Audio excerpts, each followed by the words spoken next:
खतरा उनकी विश्वसनीयता को इसलिए है कि उन्होंने कहा था हम चुनाव बाद 8500 रुपये बहनों के खाते के अंदर डालेंगे, खटाखट डालेंगे। कांग्रेस पार्टी हमारे बराबर जरूर आई है, वो भी छलावा करके, जैसे मैंने पूर्व में बातें बताई, दोहराना नहीं चाहूँगा कि कैसे कैसे प्रपंच, कैसे कैसे षड्यंत्र कांग्रेस पार्टी और उनके गठबंधन के दलों ने रचे थे। ये विपक्ष के लोग तो केवल जो गठबंधन में थे, गठबंधन भी उन लोगों का भारतीय जनता पार्टी के बराबर भी नहीं है। हमारी सीटें 292 सीटें एनडीए की आई हैं और वो भारतीय जनता पार्टी से भी कम सीट लेकर के आए हैं। कहीं कोई खतरा नहीं है। खतरा है तो कांग्रेस पार्टी और उसके सहयोगी दलों की विश्वसनीयता को खतरा है। खतरा उनकी विश्वसनीयता को इसलिए है कि उन्होंने कहा था हम चुनाव बाद 8500 रुपये बहनों के खाते के अंदर डालेंगे, खटाखट डालेंगे। लोग सवाल कर रहे हैं। विश्वसनीयता को उनकी इसलिए खतरा है कि लोग पूछ रहे हैं कि संविधान को किस प्रकार से खतरा था, किस प्रकार से आरक्षण को खतरा था। अगर खतरा है तो उनकी क्रेडिबिलिटी, उनकी विश्वसनीयता और उनकी पार्टी को है।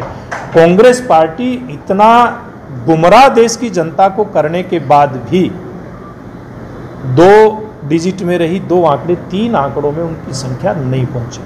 सर, जब से अनिल विज गृह मंत्री पद से हटे हैं या हटाए गए हैं वो तो आप ज़्यादा बेहतर जानते हैं। उसके बाद प्रदेश के अंदर कानून व्यवस्था लचर हो गई है। कल ही यहाँ पर महिंद्रा के शोरूम पर अंधाधुंध गोलियां चली हैं। उससे पहले चेन स्नेचिंग की घटनाएं हिसार शहर के अंदर कम से कम हफ्ते में 5-6 बार हो रही हैं। और आपके स्थानीय जो मंत्री हैं उनको अगर फ़ोन किया जाता है तो वो फ़ोन नहीं उठाते हैं और जवाब नहीं देते हैं। देखिए, तो कानून व्यवस्था कब तक ठीक होगी? देखिए, निश्चित रूप से कानून व्यवस्था में सुधार हो, ये हर समय की जरूरत रहती है। ये पहले भी थी और आज भी है। चाहे इसमें गृह मंत्रालय किसी के पास हो, हर समय हमारी सरकार अच्छा करने का प्रयास करती है। अनिल विज जी ने भी बहुत अच्छा करने का प्रयास किया। वर्तमान में भी हमारे मुख्यमंत्री के पास ये मंत्रालय है, वो अच्छा करने का प्रयास कर रहे हैं। और मैं समझता हूँ उस प्रकार की घटनाओं का सभ्य समाज में कहीं भी स्थान नहीं है। दोषियों को जल्दी पुलिस प्रशासन पकड़ के और उनको सजा दिलाने का काम करेगा, निश्चित करेगा, जल्दी करेगा। विधानसभा इलेक्शन नजदीक है सर, और कांग्रेस के जो हौसले हैं बुलंद है अभी। देखिए, कांग्रेस पार्टी के हौसले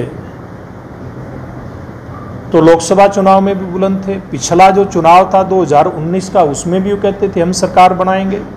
लेकिन मैं एक बात कहता हूं आपके माध्यम से जनता को कि अब इनके छलावे में ज़्यादा जनता को आने की जरूरत नहीं है, ना आएगी। अब इतना बड़ा तीर इन लोगों ने लोकसभा चुनाव में नहीं मारा है कि वो आज इस बात का दावा करें कि उन्हीं की सरकार हरियाणा प्रदेश के अंदर बनेगी। हरियाणा प्रदेश की जनता इस बात को अच्छे प्रकार से जानती है कि कैसे उन्होंने लोगों को गुमराह करके वोट लेने का प्रयास किया। हरियाणा की जनता अब इस बात को भी देख रही है कि कांग्रेस पार्टी जो हमारी हरियाणा की सरकार की लोकप्रिय जन कल्याण की योजनाएं हैं, विकास की योजनाएं, उनमें बाधा उत्पन्न करने का काम करती है। हरियाणा की जनता इस बात को भी समझ रही है कि कैसे हमारी मनोहर लाल जी के नेतृत्व की सरकार और अब नायब जी के नेतृत्व की सरकार ने एक नई पहल करते हुए हरियाणा के युवाओं को, जो किसी न किसी प्रकार से मुख्य धारा समाज की उससे पिछड़ गए, चाहे आर्थिक रूप में, सामाजिक रूप में या परिवार की कमजोरी के नाते, उन लोगों को 5 अंकों की मदद देते हुए और नौकरियों में उनको प्राथमिकता प्रदान करके उनको आर्थिक सामाजिक रूप में मजबूती देने का काम किया था। एक इतना बड़ा कदम उठाया गया था। इन सब कदमों को कैसे रोका जाए, सुप्रीम कोर्ट तक इसका विरोध करने के लिए कांग्रेस पार्टी ने प्रत्यक्ष और अप्रत्यक्ष अपनी भूमिका निभाई।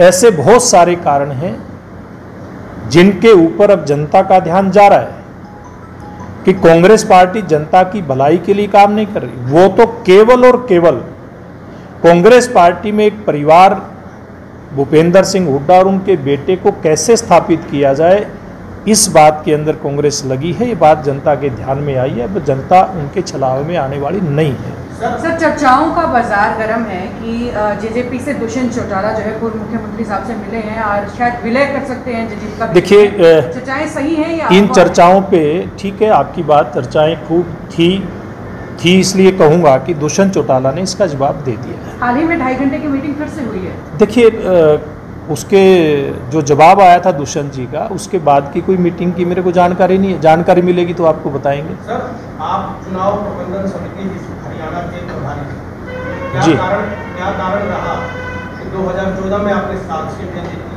2019 में आपने 10 सीटें जीती और 2024 में आप 5 पर खिसक गए? देखिए, बहुत सारे फैक्टर इस प्रकार के हैं, लेकिन एक बात जनता ये देख रही है कि 2014 से लेकर के और अब तक भारतीय जनता पार्टी लगातार मजबूती में रही है, आज भी मजबूत है। कांग्रेस पार्टी हमारे बराबर जरूर आई है, वो भी छलावा करके, जैसे मैंने पूर्व में बातें बताई, दोहराना नहीं चाहूँगा कि कैसे कैसे परपंच, कैसे कैसे षड्यंत्र कांग्रेस पार्टी और उनके गठबंधन के दलों ने रचे थे, और उसके अलावा और कुछ छोटी मोटी कोई इस प्रकार की बातें रही हैं जिसके कारण से हमारी सीटें घटी हैं। लेकिन हम आज भी इतने मजबूत हैं कि हमारा जो हमने विश्लेषण किया इन चुनाव परिणामों का, उसके आधार पर हमारी कमी कमजोरियों को दूर करते हुए भविष्य के अंदर हम पुनः हरियाणा की जनता का आशीर्वाद प्राप्त करें। आज भारतीय जनता पार्टी इस बात में सक्षम है। सर, लोकसभा चुनाव के बाद एक ऑडियो वायरल हुई, जी, उसके बारे में आपका क्या? ऑडियो तो बहुत सारी चल रही है। नहीं, आपका नाम आया। देखिए मुझे हंसी आती है जब कुछ इस प्रकार के लोग, जिनको भारतीय जनता पार्टी के बारे में शायद ज़्यादा जानकारी नहीं है, जिन्होंने बचपन से ही पार्टी का झंडा उठा करके केवल और केवल भारतीय जनता पार्टी और भारतीय राष्ट्र को मजबूत बनाने के लिए किस प्रकार से काम किया जाए, शायद कुछ लोग इस प्रकार की बातें करने वाले ऐसे कार्यकर्ताओं को समझ नहीं पाए होंगे।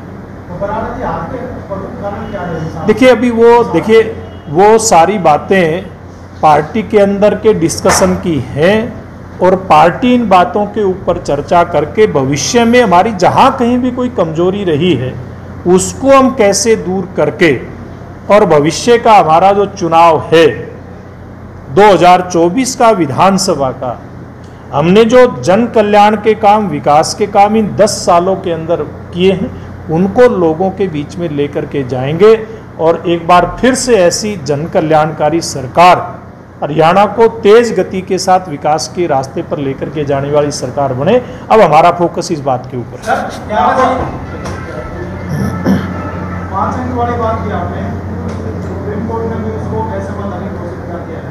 आप लोगों ने हजारों बच्चों के भविष्य के साथ खिलवाड़। देखिए, इससे पूर्व में कोर्ट होता है, ठीक है, माननीय उच्चतम न्यायालय के फैसले का हम स्वागत कर, उसका सम्मान करते हैं हम, लेकिन उससे पूर्व भी फैसला जब हाई कोर्ट के अंदर गया था, हाई कोर्ट ने इस बात के लिए प्रशंसा की थी हरियाणा की सरकार की कि ऐसे विशेष वर्ग के लोगों के लिए जो भारतीय जनता पार्टी की सरकार ने व्यवस्था बनाई थी उसकी प्रशंसा भी हुई है।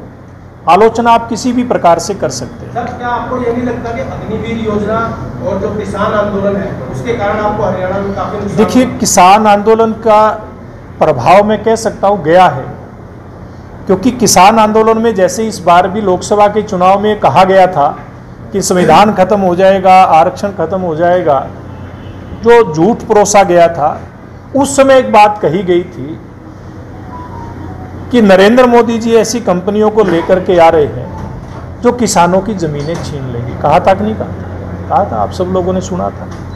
तो इस प्रकार के बहुत सारे कारण रहे हैं किसान आंदोलन में, जो एक झूठ परोसा गया। अब धीरे धीरे करके जो मैं कह रहा हूँ, जनता के समझ में बातें आ रही हैं। हमें पता है, मैं खुद किसान हूँ, जब हम खेत में काम करते करते थोड़ी सी, जिसको हम दौड़ बोलते हैं, किला लाइन जो हिंदी में बात करें, वो अगर थोड़ी सी टेढ़ी मेढ़ी हो जाती तो कैसे हमारे परिवारों के बीच में तनाव हो जाता है। हम एक खूट भी अपने शरीकी को अगर गलती से भी कोई चला जाए हम उसको बर्दाश्त नहीं करते, क्या कोई कंपनी हमारी ज़मीन छीन लेगी? ऐसा कोई सोच भी नहीं सकता।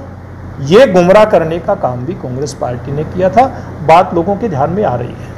ठीक है साहब, बहुत धन्यवाद आप सबका, बहुत धन्यवाद।